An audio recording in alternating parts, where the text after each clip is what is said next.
안녕하세요 여러분. 저는 미래에셋생명 변액운용본부장 위득환입니다. 오늘은 2023년 2분기를 시작하면서 저희가 어떤 생각을 하면서 운용 전략을 수립했는지에 대해서 간단히 말씀드리도록 하겠습니다. 2023년을 들어서면서 저희가 제시했던 두 가지 키워드가 있었습니다.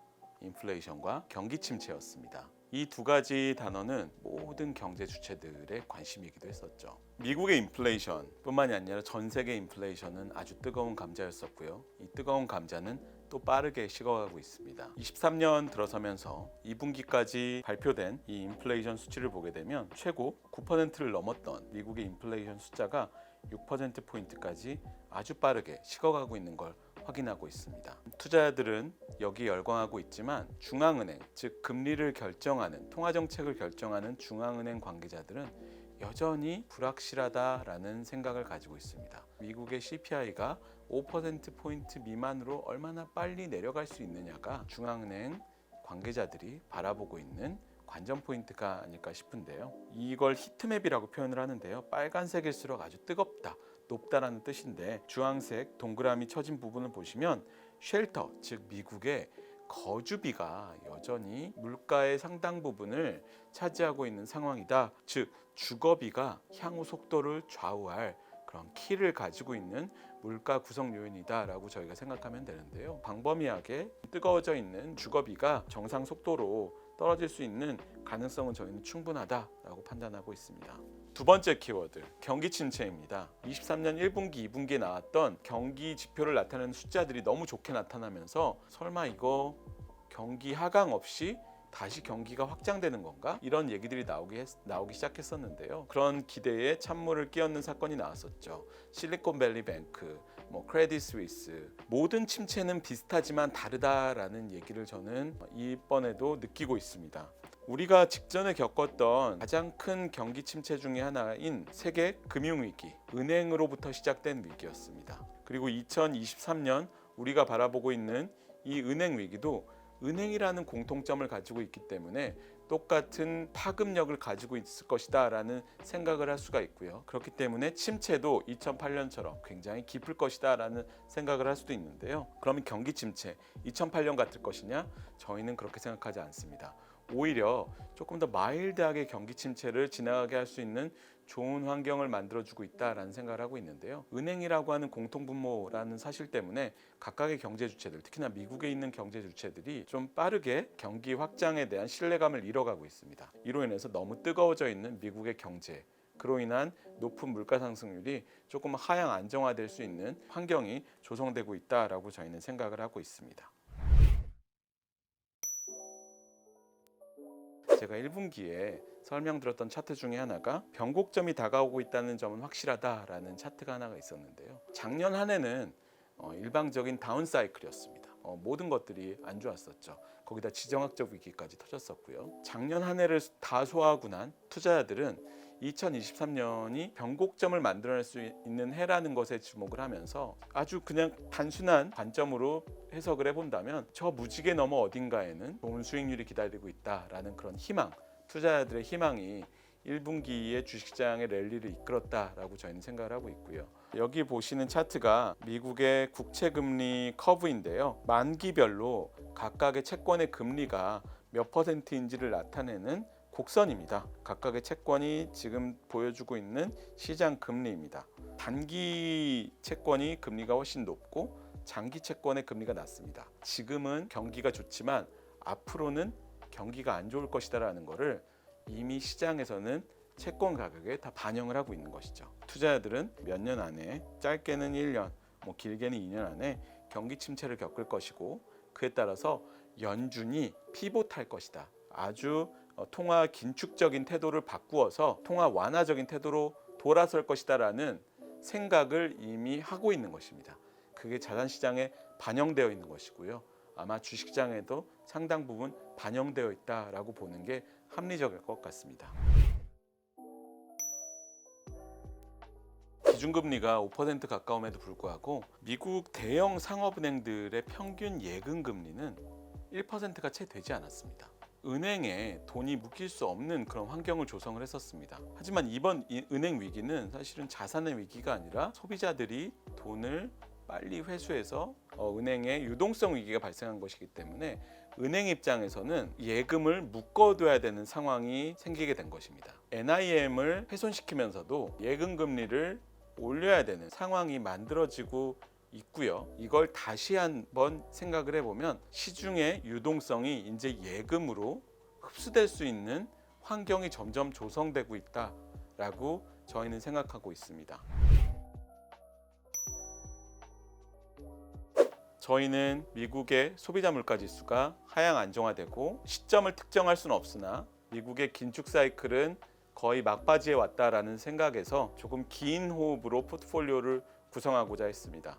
첫 번째, 저희가 이번에 나스닥 100 인덱스를 추가로 5%포인트 늘렸습니다. 1분기에 많이 랠리를 했기 때문에 이런 부분이 좀 부담스러울 수도 있다라는 저희 내부의 고민도 물론 있었습니다. 하지만 여기 보이는 이 숫자를 보면서 경기 침체라고 하는 시려운 시기를 누가 더 잘 견딜까라고 봤을 때 나스닥 100에 있는 기업들이 너무 우량한 재무 건전성을 가지고 있다는 점에 저희는 주목했습니다. 이자 보상 비율은 뭐냐면 전체 이익을 이자 비용으로 나눈 것입니다. 이게 높으면 높을수록 금융 환경이 안 좋아짐에 따라서 그 기업이 견딜 수 있는 체력이 높아진다는 걸 의미하겠죠. 두 번째는 본격적으로 삽을 뜨기 시작한 미국의 인프라 법안 프로젝트들이 이제 실제 기업들의 이익으로 꼽히기 시작할 것 같습니다. 이런 프로젝트들로부터 수혜를 입는 글로벌엑스 US 인프라스트럭처 ETF에 5%포인트 저희가 추가 투자를 결정을 했는데요. BBB 법안이 통과된 이후로 사업자 경쟁 입찰, 사업자 선정 이런 작업들을 거치고 실제 이제 프로젝트들이 삽을 뜨기 시작하는 게 올해부터입니다. 가시성이 뚜렷한 확률이 높은 이익 증가를 보여줄 인프라 관련 기업들은 저희 MVP 주식 포트폴리오에 있어서 주가의 안정성을 저희는 더해줄 것이다 라고 기대를 하고 있고요. 5%포인트 늘려서 10%포인트로 저희가 가져가는 걸로 결정을 했습니다. 그리고 세 번째로는 미국의 필라델피아 반도체 지수 저희가 10%포인트 지금 투자를 하고 있는데요. 여기에 5%포인트 추가 투자하는 결정을 했습니다. 반도체라고 하는 이런 극심한 사이클을 보여주는 이런 재화에서 안 좋은 뉴스들은 우리가 이제 이 사이클의 아래를 지나가고 있구나라는 그런 희망을 보게 해주고 있고요. 마이크론부터 해서 인텔 이런 기업들이 2분기, 3분기 이후에 그 재고 조정을 끝내고 본격적으로 판매가 확대될 것이다라는 컨퍼런스 콜을 진행을 하면서 투자자들은 피해야 될 시점이 아니라 오히려 더해야 될 시점이다라는 생각으로 bad is good, 즉 안 좋은 소식이 오히려 주가에는 호재로 작용하고 있는 상황인데요. 여기 우측 상단에 있는 차트를 보시다시피 서버 D램 월별 계약 가격 추이를 보게 되면 이미 최근 보여줬던 다운 사이클의 저점을 깨고 한참 내려가고 있습니다. 결론적으로 2023년 2분기 MVP 주식의 투자 전략은 지금 한 분기가 아닌 1년 이상의 관점으로 다시 우리가 투자의 시점을 좀 더 길게 해야 된다. 성장할 수 있는 그런 영역에 대한 비중을 조금 더 적극적으로 늘리자라는 포트폴리오 리밸런싱을 시행했습니다. 채권에 대해서 말씀드리겠습니다. 채권 시장은 아주 극심한 변동성 하에 있고요. 원화 투자자 입장에서는 고려해야 될 요인이 환해지에 대한 요인이 있습니다. 환해지에 대한 프리미엄이 극심하게 비싸진 상황입니다. 이것들을 감안해서 국내 채권에 대한 비중을 적극적으로 늘려서 안정성에 조금 더 초점을 뒀다라고 생각을 하시면 될 것 같습니다. 국내 채권에 대한 비중을 60%까지 늘리고요. 듀레이션, 즉 금리 민감도는 3.68년에서 3.05년으로 줄이는 포트폴리오 리밸런싱을 시행했습니다. 왼쪽에 있는 차트는 한국의 5년과 한국의 10년, 미국의 5년, 미국의 10년 국고채 금리 추이를 나타낸 것입니다. 과거에는 한국 국채 대비 미국 국채가 매력적인 금리를 제공할 때가 꽤 있었습니다. 환해지 코스트를 제외하면서도요. 지금 보게 되면 거의 붙어 있는 상황입니다. 차이가 크지 않고요. 지금 현재 환해지 비용은 2%가 넘습니다. 이런 상황은 당분간 유지될 것 같습니다. 각국의 이런 통화 정책이 너무 달라져 있는 상황이기 때문에 과거의 평균 수준이라고 할 수 있는 한 1%포인트 수준으로 회귀할 가능성이 좀 낮아 보이고요. 오히려 매력적인 금리를 제공할 수 있는 국내 채권의 비중을 적극적으로 늘리고 해외 채권은 환해지 비용이 낮은 유로화 자산에 대한 투자 비중을 일부 가져가거나 조금 더 적극적인 투자 전략을 수행을 하고 있는 토탈 리턴형 채권 또는 1분기 동안 가격이 하락한 자산들은 일부 유지를 하면서 좀 질서 있게 가지고 오자라는 차원에서 남겨두고 상당 부분의 해외 채권, 자산은 국내 채권으로 저희가 돌리는 그런 의사결정을 하게 되었습니다. 결론적으로 글로벌 채권 매크로 전략형을 15%포인트 줄이고 그리고 글로벌 채권 토탈 리턴형을 5%포인트 줄여서 국내 채권형과 국내 MLF형을 각각 10%포인트씩 늘리는 결정을 하게 되었습니다. 단기 금리가 워낙 높기 때문에 MMF도 사실은 굉장히 매력적인 금리를 제공을 하고 있고요. 충분히 유동성이 있는 MMF에 투자함으로써 채권 시장의 변동성에 충분히 잘 대응할 수 있는 그런 포트폴리오를 가져갈 수 있을 거라고 생각을 하고 있습니다.